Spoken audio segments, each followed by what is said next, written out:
naglilinis kami dahil kayo'y congressman, kayo'y siga, ni walang permit, ni walang construction permit, ni walang building permit. Subukan niyong gawin yan sa harapan ko ngayon. Iohoyo ko kayong lahat.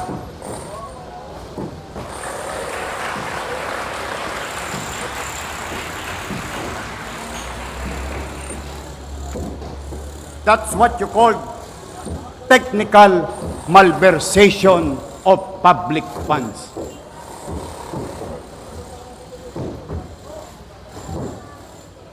Diyan sa 5th District,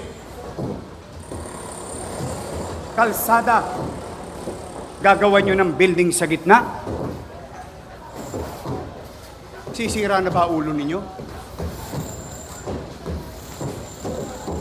Noong panahon na yon, dahil takot sa inyo ang mayor, dito sa Maynila, there is a new sheriff in town.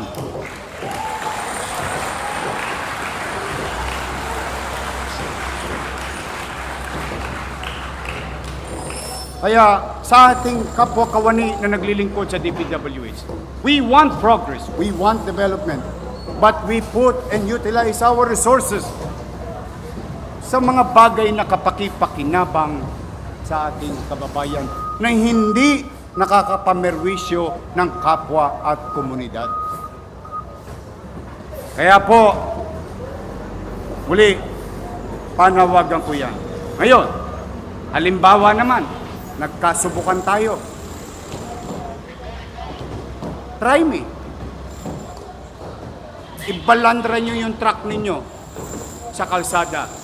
Ia-acetilin ko yan. Ito, nakasakay na sa ano. Taas ng payload. Bakit? Ang taong bayan, walang lakas ng loob lumaban sa politiko. Kaya ang hinagpis nila, sa loobin nila, parang wala ng gobyerno sa lungsod ng Maynila. Kaya, I hope we are very clear about this, Engineer Andres. No permits will be allowed without proper coordination. And, mind you, Konseho ng Maynila, bakit kayo nagpapagamit ng lupain ng lungsod ng Maynila sa congressman na wala naman kayong MOU or Memorandum of Understanding? Aren't you required? Nalulungkot lang ako, ginagastosan ng mga congressman by tens of millions, alam naman nilang bangketa. Ito ang masakit dito, ito ewan ko, sana may mga taxpayer na to pursue this. No? Pintuan mismo ng eskwelahan, nilagyan ng barangay hall.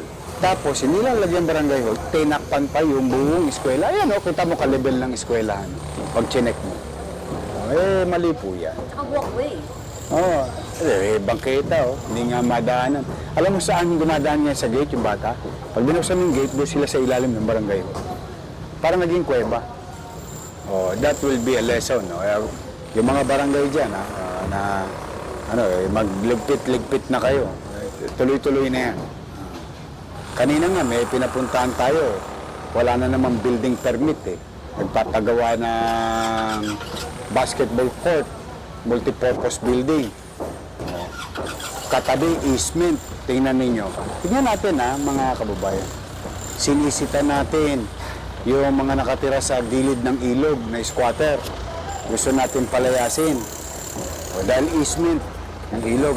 Pero gobyerno mismo, national government mismo, through congressman, yung easement ginawang basketball court at multipurpose. Nung inspection kanina, walang building permit. Talaga nawala ng gobyerno sa Maynila. Inaalam ko ngayon kung kaninong congressman yung pondo na yun. Sasabihin ko rin sa inyo sa mga darating na araw. Pag kayo magtatayo ng gusali o infrastruktura sa lugar na ipinagbabawal ng batas, saan ka nakakita pera ng congressman? pera ng taong bayan. Magpapatayo ng barangay hall sa bangketa. Kala ko ba tagagawa kayo ng batas?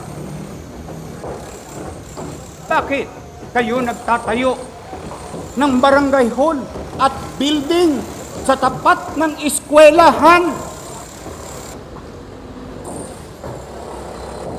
Nasakripisyo ang teacher, estudyante, para lang ma-display nyo mga pangalan ninyo sa mata ng publiko na kayo'y may ginawa.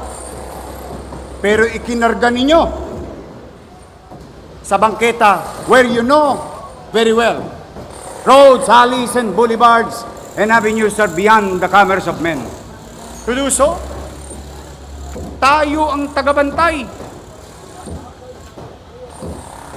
taga-subasta, taga-bili, taga-gamit, taga-pangalaga ng ari-arian ng lungsod, hindi congressman. Masyado nang abusado ang mga ilang individual. Bagay, kumisan, tama yung sinabi ng mga nakatatanda sa atin.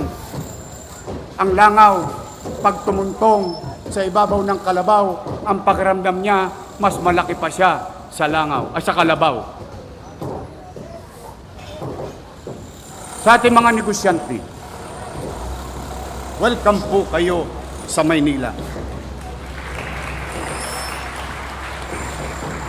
Open governance requires confidence-building measures that will convince the businesses, big and small, will invest in the city of Manila. Para pumasok sila, latagan po natin sila ng red carpet, hindi ng red tape. Higit nating gawing mas epektibo ang IBOS, Electronic Business One-Stop Shop. Let us demonstrate through deeds, not words, through actual service, not posters on the wall, that there is indeed ease of doing business in the city of Manila. Tapos na po ang kawalangyaan at pang-aabuso ng mga empleyadong or individual sa loob ng City Planning and Zoning Department simula sa araw na ito.